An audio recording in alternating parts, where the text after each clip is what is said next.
Yeah, I mean, look, there's a system to making sure that we can send stuff in and communicate, our grievances, so to speak. I don't know that I ever feel like the system works. It's not looking. We're not looking for a change. We're just looking for consistency. You just witnessed one of the most infuriating endings in recent WNBA history. Stephanie White didn't tiptoe around it. She stepped up to the mic and said what the rest of us have been screaming at our screens for weeks. The officiating isn't just inconsistent, it's egregious. Minus 31. That's the free throw discrepancy the Indiana Fever have faced in their last few games. And last night, the refs stole a win from Indiana and handed it to the Liberty. Wrapped up in whistles, sealed with silence, and served cold. I thought she got fouled. I think it's pretty egregious what's been happening to us the last few games. A minus 31 free throw discrepancy. And I might be able to understand it if we were just chucking threes, but we're not. We're attacking the rim. And the disrespect right now for our team has been pretty unbelievable. The Fever were down 2 points with seconds on the clock. Caitlin Clark catches the inbound, makes her move. Natasha Cloud bodies her not once, not twice, 3 separate points of contact. No whistle, no free throws, no overtime. Game over. The Liberty walk off with a 2-point win. And Clark walks off knowing she just got mugged in front of thousands. But this robbery didn't start in the final play. It started the moment the game tipped off. The Fever came into this matchup looking like a completely different team. The scoreboard tells you they lost. The stat sheet tells a deeper story. Aaliyah Boston was unstoppable.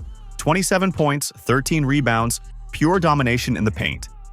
Lexi Hull got her first start of the season and made it count with 15 points. And Caitlin Clark?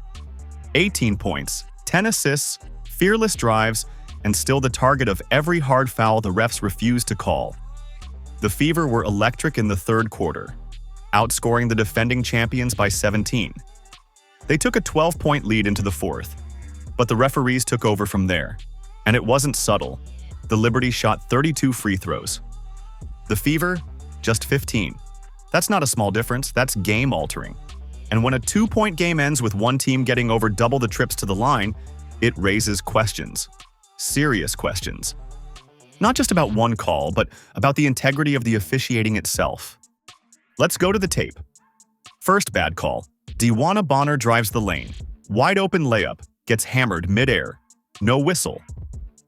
Next play, Lexi Hull plays textbook defense on Sabrina Ionescu. No grabbing, no reaching, just positioning. She still gets called for a foul. Sabrina steps to the line. Hits both. That's the go-ahead bucket. Final sequence, Caitlin Clark gets the ball with 2.9 seconds left. Gets bumped, grabbed, and hit as she rises for the shot. Again, nothing. Refs swallow the whistle. Clock runs out. 3 missed calls. 3 different players. 3 momentum-shifting decisions. The WNBA has a referee crisis. And Stephanie White made sure we all knew it. She didn't mince words at the press conference. "I thought she got fouled," she said about Clark's final play. Then came the bombshell. A minus 31 free throw discrepancy in the last few games. That's not basketball. That's disrespect. Her voice cracked with emotion. Not from defeat, but from injustice. She pointed to the pattern, not just the moment. We're not chucking threes, we're attacking the rim, but we're not getting the calls. It's unbelievable. White even questioned the league's own grievance process. There's a system to report this stuff, but I don't know that it ever works. Translation? The WNBA doesn't care. Or worse, they do care, just not about fairness. Then she holds her, watch this, with her shoulder and on her arm when she follows through and then fouls her for the 4th time on her arm. It's cheating, it's plain as day. The haters will say, she got locked up. Yeah, if you're fouling the whole game. But I'm going through this entire game. The corrupt refs gave this game to New York and they still barely won. And while White protected her players in public, her team backed her message in the locker room. Caitlin Clark stayed composed, but frustrated. "We're 2 possessions away from being 4-0, she said. "That's what makes this harder. We know we can beat anybody. We just haven't put together 4 complete quarters yet." She's not wrong. The Fever looked like a finals contender in the third quarter, and like a frustrated G League team in the second. It's consistency they're missing, not talent. Boston echoed the same. We've got to start better so we're not relying on miracle fourth quarters. Still, when they did turn up the pressure, they turned the Liberty inside out. It was enough to take the lead, but not enough to beat the refs. Let's call this what it is. Referees shaping outcomes. This isn't about whether the Liberty deserved the win. This is about whether the Fever ever had a fair chance to earn it themselves. What we saw was officiating that tilted the court. That hijacked the final 2 minutes of a neck-and-neck game and handed it to New York, and the fans know it. Social media erupted. Hashtags like #FreeThrowGate and #LetThemPlay started trending. Clips of Clark getting fouled with no call racked up millions of views. Even neutral fans were fed up, because this wasn't just bad luck.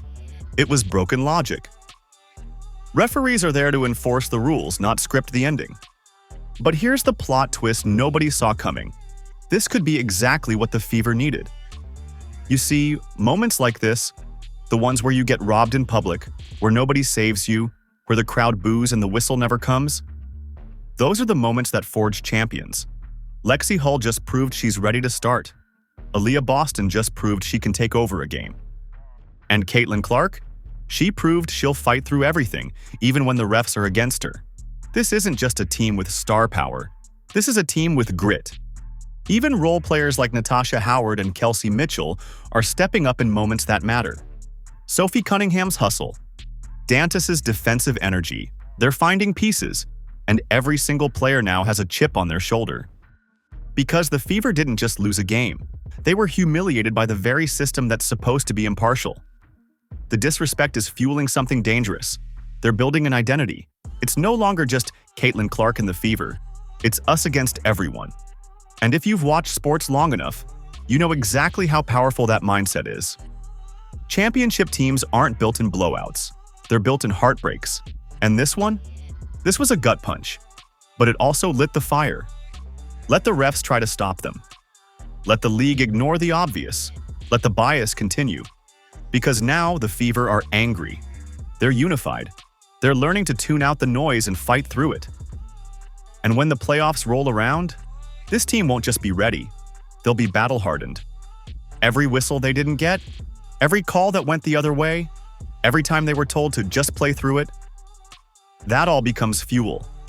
Fuel for a team that's finding its rhythm. Fuel for a roster that's deeper than anyone expected. Fuel for a coach who refuses to stay silent. Stephanie White stood in front of microphones and put the WNBA on notice. This isn't going away. This isn't just another loss. This was the moment the Indiana Fever found out who they really are and what they're capable of becoming. Remember this game, because it may just be the turning point that led to something legendary. The refs can't stop what's coming.